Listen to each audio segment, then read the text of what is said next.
Ponni upcoming சீரியலில் இங்கே உஷாவுடைய முட்டாள்தனத்தால் உஷாவும் சுந்தரமும் இப்போது அவங்க பண்ண எல்லா தப்போட மாட்டிக்கிறாங்க. உஷா இங்கே தனக்கு பிடிச்சவங்க மட்டும்தான் தன்னுடைய வளைகாப்புக்கு வரணும், மற்ற யாருமே வளைகாப்புக்கு வரக்கூடாது அப்படின்னு முடிவு பண்ணி தான் அவங்களுடைய வளைகாப்பை நடத்துகிறாங்க. ஆனால் அவங்களுக்கு பிடிக்காத முதல் எதிரியாக பார்க்குறது பொன்னியை தான். ஆனால் பொன்னியை வளைகாப்புக்கு வரவிடாமல் என்ன தான் உஷா பண்ணாலுமே இங்கே பொன்னி சக்தி கூட சேர்ந்து அவங்களுக்கு நலங்கு செய்கிற அளவுக்கு உஷாவுடைய சித்தி தான் ஒரு முட்டாள்தனத்தை பண்ணுறாங்க. உஷாவோட சித்தி சொல்கிறாங்க, கல்யாணம் யாருமே தனியாக பண்ணக்கூடாது, சக்தி நீங்கள் உங்கள் மனைவியோட பண்ணுங்கன்னு சொல்லி பொன்னியவும் நலங்கு பண்ண வச்சிடுறாங்க. இங்கே சக்தியும் பொன்னியும் சேர்ந்து நலங்கு பண்ணி முடிச்சிடுறாங்க. இது உஷாவுக்கு செம்ம கடுப்பாகுது. இதுக்கு தான் அந்த சித்தியை வரவேணான்னு சொன்னேன், நீ கேட்டியாம்மா? இப்போ பாரு, எனக்கு பிடிக்காதவங்க வந்து எனக்கு பிடிக்காதவங்களே நலங்கு பண்ண வச்சுட்டாங்க, எனக்கு அவ்வளோ டென்ஷன் ஆகுதுன்னு சொல்லி இங்கே உஷா பயங்கரமாக அவங்க அம்மாட்ட கத்துறாங்க. அதுக்கு அவங்க அம்மா சொல்கிறாங்க, சரி விடு உஷா, இது என்ன இருக்குது, நடந்து முடிஞ்சிச்சு, நீ இதுக்காக டென்ஷன் ஆகாத, டென்ஷன் ஆகி உன் உடம்ப தான் கெடுத்துப்போ, அப்புறம் இந்த வீட்டில் இருக்க யாருக்காவது தெரிஞ்சதுன்னா தேவையில்லாத பிரச்சனையாகும், நீ அமைதியாரு அப்படின்னு சொல்லிட்டு இங்கே உஷாவை அவங்களுடைய அம்மா சமாதானப்படுத்துகிறாங்க. இங்கே ஒரு பக்கம் சந்திரசேகர், ஜெயான்னு எல்லாருமே கிளம்பி ஹாஸ்பிட்டல் போயிருக்காங்க. சுந்தரத்தோட அம்மாவுக்கு ரொம்ப சீரியஸாக இருக்குது அப்படின்னு அங்கே போகிறாங்க. அப்போது சக்தியை கூப்பிட்றாங்க. ஆனால் சக்தி அவருடைய ஆஃபீஸ் விஷயமா நான் கொஞ்சம் வெளில போகிறேன், நான் போயிட்டு ரிட்டர்ன் வந்து ஹாஸ்பிட்டல் வரேம்மா, நீங்கள் போய் இப்போதைக்கு பாருங்கள், மாமாவுக்கு கொஞ்சம் ஆறுதல் சொல்லுங்கள் அப்படின்னு இங்கே சக்தி ஜெயாவையும் சந்திரசேகரையும் அனுப்பி வைக்கிறாரு. இங்கே ஜெயா, சந்திரசேகர், சண்முகம் ஸோ 3 பேருமே ஹாஸ்பிட்டல் போகிறாங்க. அங்கே போய் பார்த்தா டாக்டர் ரொம்ப சீரியஸாக தான் இருக்காங்க. ஸோ முடிஞ்ச வரைக்கும் நாங்கள் ட்ரை பண்ணுறோம் அப்படிங்கிற மாதிரி கை விரிக்கிறாங்க. சுந்தரம் ஒட்டுமொத்தமாக உடஞ்சி போயிடுறாரு. சரின்னு சொல்லிட்டு ஜெயா, சந்திரசேகர் எல்லாருமே இங்கே சுந்தரத்துக்கு ரொம்ப ஆறுதலாக இருக்காங்க. அப்படி உள்ளே உட்காந்து பார்த்துட்டு இருக்கும்போது சுந்தரத்துக்கு ஃபோன் வந்துகிட்டே இருக்குது. சுந்தரமும் அந்த ஃபோன் எடுத்து பார்த்துட்டு கட் பண்ணி வைக்கிறாரு. இங்கே சந்திரசேகர் சொல்கிறாரு, என்ன மாப்பிள்ள, ஏதாவது முக்கியமான காலம் தான் நீங்கள் போய் பேசிட்டு வாங்க, நாங்கள் பார்த்துக்குறோம், ஏதாவது பிஸ்னஸ் விஷயமா இருக்க போகுது அப்படின்னு சொல்லவும் சுந்தரமும் சரி மாமா இந்த வந்துடுறேன் இருங்க அப்படின்னு சொல்லிட்டு வெளில போய் ஃபோன் அட்டன் பண்ணுறாரு. அட்டன் பண்ண உடனே, என்ன மச்சான், என்ன 2 நாளாக ஃபோன் பண்ணுறோம் எடுக்க மாட்டீங்க, என்ன பயம் விட்டு போச்சா அப்படின்னு கேட்க உடனே சுந்தரம், தாஸ் இங்கே பாரு, இந்த மச்சான்லாம் கூப்பிட வச்சுக்காத அப்படின்னு சொல்லவும் உடனே நம்ம தாஸ் சொல்கிறாரு, என்ன மச்சான், என்ன என் தங்கச்சி கூட நெருங்கி பழகும்போது தெரியலை, அவளை கர்ப்பமாக்கும் போது தெரியலை, அதை கலைச்சுங்கன்னு சொல்லும்போது தெரியலை, நான் இப்போ உங்களை மச்சான்னு கூப்பிட்டோன்னே உங்களுக்கு ஒரு மாதிரி இருக்கா? இங்கே பாருங்கள், உங்களுக்கு பிடிச்சாலும் பிடிக்கினாலும் நான் உங்களை அப்படி தான் கூப்பிடுவேன். சரி என்னாச்சு, பணம் கேட்டேன், நீங்கள் பாட்டு எனக்கு என்னென்னா அமைதியாக இருந்தீங்கன்னா எப்படி அப்படின்னு கேட்கவும், பணம் ரெடி பண்ணிட்டேன், அதுக்குள்ளே எங்கள் அம்மாவுக்கு உடம்பு சரியாமல் போயிடுச்சு, அதனால தான் ஹாஸ்பிட்டலில் இருக்கேன், நான் தந்துடுறேன் அப்படின்னு சொல்லவும் இங்கே தாஸ் ஒன்று, என்ன மச்சான் சின்ன பிள்ளைங்க மாதிரி காரணம் சொல்லிட்டு இருக்கீங்க, எனக்கு சீக்கிரமாக பணம் வேணும், அதுவும் இப்போவே வேணும் அப்படின்னு சொல்லவும் சுந்தரமும் சரி வரேன் அப்படின்னு சொல்லிட்டு இங்கே ஃபோனை வச்சுறாரு. வச்சுட்டு அங்கே போகிறாரு. போனதும் இங்கே சந்திரசேகர் அப்புறம் ஜெயான்னு எல்லாருமே சுந்தரத்துக்கு ஆறுதல் சொல்லிட்டு இருக்காங்க. அப்போது சுந்தரம் சொல்கிறாரு, மாமா ஒரு முக்கியமான பிஸ்னஸ் விஷயம், நான் ஒரு ½ அன் வெளியே போய்ட்டு வந்துடுறேன், நீங்கள் இங்கே இருங்க மாமா, அம்மாவை பார்த்துக்குங்க அப்படின்னு சொல்லவும் சரி மாப்பிள்ள நீங்கள் போயிட்டு வாங்க நான் பார்த்துக்குறேன் அப்படின்னு சொல்கிறாங்க. பவானி பார்த்துக்கோ, நான் ஒரு ½ அன் வந்துடுறேன் அப்படின்னு சொல்லிட்டு சுந்தரம் நேராக ஏடிஎம்மில் போய் பணத்தை வித்ட்ரா பண்ணிவிட்டு நேராக அந்த தாஸை பார்க்க போகிறாரு. அங்கே ஒரு பார்க்கில் வர சொல்லி தாஸ் சொல்கிறான். சுந்தரம் போய் வெயிட் பண்ணுறாங்க, தாஸ் வரவே இல்லை.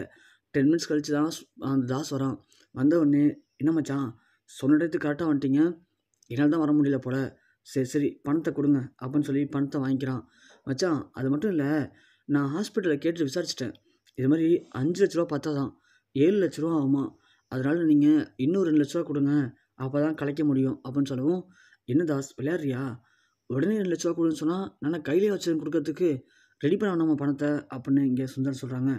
என்ன மச்சான், என்ன இப்போல்லாம் பொசுக்குன்னு கோவம் வருது, ஏன் என் தங்கச்சி கூட நெருங்கி பழகும்போது 4 கிழமை பார்த்தா பழகுனீங்க, அப்பப்போ பழகுனீங்கல்ல, இப்போ மட்டும் என்ன எது கேட்டாலும் இன்றைக்கி செட் ஆகாது நாளைக்கு செட் ஆகாதுன்னு கதை சொல்கிறீங்க, எனக்கு வேணும் மச்சான், அவ்வளோதான், கொடுத்தீங்கன்னா நான் அமைதியாக இருப்பேன், இல்லைனா உங்களுடைய இன்னொரு முகத்தை நீங்கள் எப்படி காட்டுறீங்களோ அதே மாதிரி இந்த தாஸோட இன்னொரு முகத்தை நீங்கள் பார்க்குற மாதிரி இருக்கும் அப்படின்னு சொல்லிட்டு தாஸ் இங்கேருந்து கிளம்பிடுறான்.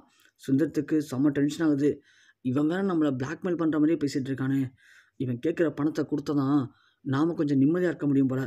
அங்கே வேற அம்மாவுக்கு உடம்பு முடியாமல் இருக்குது, இங்கே வேற இவன் ஒரு பக்கம் நம்மளை டார்ச்சர் பண்ணுறான் அப்படின்னு சொல்லிட்டு சுந்தரம் கிளம்பி ஹாஸ்பிட்டல் போகிறாரு. போயிட்டு சுந்தரம் கொஞ்ச நாள் இருக்கிறாரு. திரும்பவும் தாஸ் கால் பண்ணுறான். சுந்தரம் ஃபோனை கட் பண்ணிடுறாங்க. சரி, இவன் விட மாட்டான் போல், நம்ம வீட்டில் போயிட்டு வீட்டில் இருக்கிற படத்தை எடுத்து அவன்கிட்ட கொடுத்தா தான் கொஞ்சம் நிம்மதியாக இருக்கலாம் அப்படின்னு சுந்தரம் முடிவு பண்ணுறாரு. முடிவு பண்ணி இங்கே பவானி நீ இரு, நான் வீட்டுக்கு போய்ட்டு குளிச்சுட்டு வந்துடவா, எனக்கு ஒரு மாதிரி கசகசன்னு இருக்கு உடம்புலாம் அப்படின்னு சொல்கிறாங்க. பவானி ஒன்று சரிங்க நானும் வரட்டுமா அப்படின்னு கேட்குறாங்க. அப்போ இங்கே யார் அம்மா பார்த்துக்கிறது, நீ இரு நான் போயிட்டு வந்துடுறேன், வந்ததுக்கப்புறமா நீ அத்தை மாமா கூட சேர்ந்து போகலாம், அது வரைக்கும் அத்தை மாமா கூட பேசிட்டு இங்கேயே இரு அப்படின்னு சொல்லிட்டு சுந்தரம் அங்கேருந்து கிளம்பிடாரு. இங்கே சக்தி அவருடைய ஆஃபீஸ் விஷயமாக போய் பார்த்து முடிச்சுட்டு சரி நம்ம வீட்டில் போய் குளிச்சுட்டு ஹாஸ்பிட்டல் போகலான்னு சொல்லி சக்தியும் வீட்டுக்கு வராங்க. இங்கே உஷா அவங்க அம்மா அப்பாட்ட பேசிகிட்டு உட்காந்துருக்காங்க. சுந்தரம் வந்ததும் உஷா பார்த்துறாங்க. அண்ணன் எங்கண்ணா போனீங்க, அம்மாவுக்கு பரவாயில்லையா இப்போது அப்படின்னு உஷா கேட்க, பரவாயில்ல உஷா ஒன்றும் பிரச்சனை இல்லை அப்படின்னு சொல்கிறாங்க. நான் வரவானே அப்படின்னு கேட்குறாங்க. ஐயோ வேணாம் உஷா, இந்த நேரத்தில் நீ கார்லலாம் வரக்கூடாது, நீ வீட்லேயே இரு, ஒன்றும் பிரச்சனை இல்லை உஷா அப்படின்னு சொல்கிறாங்க. சரிங்கண்ணா, அண்ணன் வாங்கண்ணே ஸ்வீட்லாம் சாப்பிடுங்க, எனக்கு நலங்கு வச்சுருங்க வாங்கன்னு சொல்கிறாங்க. இருமா உஷா, ஹாஸ்பிட்டல் போய்ட்டு வந்திருக்கான்ல, அண்ணன் போய் குளிச்சுட்டு வந்துடுறேன் அப்படின்னு சொல்லிட்டு இங்கே சுந்தரம் தன்னுடைய ஃபோனை சார்ஜ் போட்டு குளிக்க போயிடுறாரு. சரின்னு உஷா திரும்புகிறாங்க. சுந்தரம் போன கையோட இங்கே சுந்தரத்துக்கு ஃபோன் வருது. யாருன்னு பார்த்தா சேகர்னு போட்டிருக்கு. ஃபோன் வந்துக்கிட்டே இருக்குது. உஷா ஒன்றே சரி ஏதாவது முக்கியமான விஷயமா இருக்கும் அப்படின்னு சொல்லிட்டு ஃபோனை எடுக்கிறாங்க. எடுத்த உடனே இங்கே தாஸ், என்ன மச்சான் ஃபோன் அடிக்கடி எடுக்க மாட்டீங்க, என்ன உங்களுக்கு பயம் விட்டு போச்சா, நான் கிளம்பி இப்போ உங்கள் வீட்டுக்கு வரவா இல்லை எங்கே வர, இனிமேல் நீங்கள் ஃபோன் அடித்தா எடுங்க, எடுக்கலைன்னா நான் அடுத்த செகண்டு வீட்டில் வந்து நிற்பேன், பணம் எப்போ தரீங்க, எனக்கு இன்னும் 10 மினிட்ஸ்க்குள்ளே பணம் வேணும், இல்லைனா நான் கிளம்பி உங்கள் வீட்டுக்கே வருவேன் அப்படின்னு சொல்லி இங்கே தாஸ் ஃபோன் வச்சிட்றான். இங்கே உஷாவுக்கு ஒன்றுமே புரியல, யாராக இருக்கும் இது அப்படின்னு யோசிச்சுட்டு நிற்கிறாங்க. பார்த்தா சுந்தரமும் வந்துடுறாரு. என்ன உஷா அப்படின்னு கேட்கும்போது, அண்ணன் இல்லைண்ணே சேகர்னு ஒரு ஃபோன் வந்துட்டே இருந்துச்சு, அதான் சரி ஏதாவது முக்கியமான விஷயமாக நான் அட்டன் பண்ணேன், அவன் என்னென்னா உங்களை பிளாக்மெயில் பண்ணுற மாதிரி பேசுகிறான், யாருண்ணா அவன் அப்படின்னு கேட்குறாங்க. ஐயோ உஷா ரூமுக்குள்ளே வா முதல்ல அப்படின்னாங்க. ஏண்ணே என்னாச்சு, கதவு மூடு அப்படிங்கிறாங்க. சரின்னு கதவும் சாத்துறாங்க. ஆனால் உஷா அவசரத்தில் கதவை தாப்பா போடாமல் சும்மா சாத்து வச்சுட்டு போயிடுறாங்க. என்னாச்சுண்ணே அப்படின்னு கேட்கும்போது இங்கே சுந்தரம் சொல்கிறாரு, இல்லை உஷா இது மாதிரி நான் ஒரு பொண்ணு கூட தப்பாக நடந்துருச்சு, அது எனக்கே தெரியல, இப்போ அது அவங்க அண்ணனுக்கு தெரிஞ்சு அவன் என்னை பிளாக்மெயில் பண்ணுறான், பணம் கேட்டு மிரட்டுறான் அப்படின்னு சொல்கிறாங்க. அண்ணன் என்னென்ன சொல்கிறீங்க அப்படிங்கும்போது, உஷா என்னை தப்பாக நினைக்காத உஷா, அது ஏதோ ஒரு விஷயத்து நடந்துருச்சு, அது என்னைய மீறி நடந்த விஷயம், அதுதான் இப்போ என்ன பண்ணிட்டு முடிச்சிட்ருக்கு அப்படின்னு சொல்லுவோம். அட என்னென்ன இதுக்கெல்லாம் போய் பயந்துட்டுருக்கீங்க, ஆளை மட்டும் யாருன்னு சொல்லுங்கள், நம்ம ஆளுங்களை வச்சு முடிச்சு விட்டுறலாம். எப்படி நம்ம வெண்ணிலாவை உள்ளே கொண்டு வரத்துக்கு ஜெயா அத்தைக்கு ஒரு ஸ்கெட்சு போட்டோம், அந்த மாதிரி சின்னதாக ஒரு ஆக்சிடென்ட் பண்ணி அவனை தூக்கிடுவோம், அதை விட்டுட்டு ஏன்னா அவனுக்கெல்லாம் போய் பயந்துட்டுருக்கீங்க அப்படின்னு சொல்லுவோம். சுந்தரம் ஒன்று, உஷா பொறுமையாக பேசு உஷா, யாரும் கேட்டுற போகிறாங்க, அண்ணன் வீட்டில் யாரும் இல்லைண்ணே, அம்மாவும் அப்பாவும் மட்டும் தான் இருக்காங்க, அத்தை மாமான்னு சொல்லி எல்லாருமே ஹாஸ்பிட்டலில் போயிட்டாங்க, பொன்னி எப்போதும் போல் வேலைக்கு போயிட்டா, இங்கே வெண்ணிலா ரூமில் டேப்லெட் போட்டு தூங்கிட்டு இருக்கா, அவளுக்கு தெரிஞ்சாலும் ஒன்றும் பிரச்சனை இல்லை, ஏன்னா அவள் நம்பாள், பிரீத்தி ஆஃபீஸ் போயிட்டா, நீங்கள் ஏன்னா பயப்படுறீங்க, நீங்கள் இந்த பணத்தை கொடுக்கலாம் வேணாம், அவனுடைய ஃபோட்டோ மட்டும் கொடுங்க, நான் அந்த டாடா டிரைவர் இருக்கான்ல அவனுக்கு கால் பண்ணுவோம், கால் பண்ணி இந்த பணத்தை நீங்கள் கொடுக்குற மாதிரி கொடுக்க போங்க, அப்போ அவன் வருவான், வச்சு தூக்கிடுவோண்ணே, இதுக்கெலாம் என்ன பயந்துட்டுருக்கீங்க அப்படின்னு உஷா சொல்ல, டக்குன்னு பார்த்தா ஒரு கைத்தட்டு சவுண்டு கேட்குது. யாருன்னு பார்க்கும்போது கதவு திறந்தா நம்ம சக்தியாக இருக்கார். ஸோ சக்தி வீட்டுக்கு குளிக்க வரலான்னு வரும்போது தான் இவங்க 2 பேரும் பேசிகிட்டு இருக்காரு. சக்தி கேட்டுட்டாரு. ஆக மொத்தத்தில் இங்கே சக்திக்கு எல்லாமே அப்போ தான் புரியுது. இங்கே உஷாவும் சுந்தரமும் சேர்ந்து வெண்ணிலாவை உள்ளே கொண்டு வந்ததுலேருந்து சுந்தரம் இப்போது எவ்வளோ பேர் தப்பு பண்ணியிருக்காரு அப்படிங்கிறது இங்கே நம்ம சக்திக்கு புரியுது. புரிஞ்சதும் இங்கே உஷாவும் சுந்தரமும் திரு முழிக்கிறாங்க. முழிச்சுட்டு என்ன பண்ணுறது என்ன பேசுதுன்னு ஒன்றுமே புரியலை. இங்கே உஷா ஒன்று, சக்தி தம்பி அது அப்படிங்கும்போது, வாயை மூடுங்க, பொன்னி என்னென்ன பேச்சு பேசுகிறீங்க, ஆனால் நீங்கள் எவ்வளோ பெரிய தப்பு பண்ணியிருக்கீங்க, என்னமோ யோக்கிய மாதிரியும் ஹரிச்சந்திரனுக்கு தங்கச்சி மாதிரியும் அப்படி வாய்க்கிலே பேசுகிறீங்களே தவிர, எனக்கு சொல்லுவாங்க என் ஃப்ரெண்ட்ஸ் சர்க்கிளில், இந்த அதிகமாக நான் தான் உண்மை பேசுகிறேன்னு சொல்கிறவங்க எல்லாமே பின்னாடி பார்த்தா உண்மைக்கு எடுத்துக்காட்டாக இருக்க மாட்டாங்க, உண்மைக்கு அப்படியே ஆப்போசிட்டா இருப்பான்னு சொல்லுவாங்க. அதே மாரி தான் நீங்க. அவ தப்பு பண்ணிட்டா, இவன் தப்பு பண்ணிட்டான்னு சொல்றீங்க தவிர, நீங்க எவ்வளோ தப்பு பண்ணிட்டு இருக்கீங்க. அத பத்தி யோசிச்சதே கிடையாதுல்ல. நீலாம் ஒரு பொண்ணா? ஆ? என்னுடைய அக்காவுடைய வாழ்க்கைய அந்த ஆளு கெடுத்திருக்கான். ஆனா, அவனுக்கு சப்போர்ட் பண்ணிக்கிட்டு பேசுறீங்க. அதோட என் வாழ்க்கைய கெடுக்கணும்னு நீங்க பேசுறீங்க. ச்சீ! என்ன மாரி ஜென்மம் நீங்க? அப்படின்னு இங்க சக்தி விட்டு வாங்குன்னு வாங்குறாரு. சுந்தரம் உடனே, ஐயோ! சக்தி நான் சொல்றது கேளு. இத போய் யார்ட்டயும் சொல்லிடாத. சொல்லிட்டனா அவ்வளோதான் எல்லாம் முடிஞ்சு போயிடும் அப்படிங்கும்போது, என்ன மாமா? என்ன? உங்களலாம் மாமான்னு சொல்றவே எனக்கு அசிங்கமா இருக்கு. என்ன முடிஞ்சிடும்? வேற என்ன பண்ணணும்? உங்கள இன்னும் வீட்டுக்குள்ள வச்சுக்கிட்டு எங்க அப்பாவும், அம்மாவும் உங்கள நம்பிக்கிட்டு இருக்காங்களே, அதே மாரி நாங்களும் நம்பி தூக்கி தலையில வச்சு கொண்டாடணுமா? உங்களுக்கு இந்த வீட்ல எவ்வளோ இடம் குடுத்துருக்காங்க. எனக்கு ஏன் சண்முக அண்ணனுக்கு குடுக்காத இடத்தலாம் எங்க அம்மா உங்களுக்கு இடம் குடுத்து வச்சிருக்காங்க. ஆனா, நீங்க என்னடான்னா அந்த இடத்த யூஸ் பண்ணிக்கிட்டு அடிமடியிலே கை வச்சிருக்கீங்களே! எப்படி மாமா எங்க அக்காவுக்கு துரோகம் பண்ண உங்களுக்கு மனசு வந்துச்சு? அது மட்டும் இல்ல. எங்க அம்மாவ கொலை பண்ண பார்த்தவ அந்த வெண்ணிலா. அவள உள்ள கொண்டு வரதுக்கு திரும்பவும் எங்க அம்மாவ கொலை பண்ண பார்த்துருக்கீங்க. ஆக மொத்தத்தில நீங்க எல்லாருமே எங்க குடும்பத்துக்கு துரோகம் தான் பண்ணியிருக்கீங்க. இந்த குடும்பத்துக்கு நல்லது பண்ண ஒரே ஆள் பொன்னி மட்டும் தான். அதனால தான் அவள இந்த வீட்ட விட்டு தொரத்த ட்ரை பண்ணியிருக்கீங்க. அப்படிதானே? இந்த விஷயத்த நான் சும்மா விட போறது கிடையாது. இதுக்கு மேலே நீங்கலாம் இந்த வீட்டுக்குள்ள இருந்தீங்க அப்படின்னா, கண்டிப்பா இந்த வீடு வீடா இருக்காது.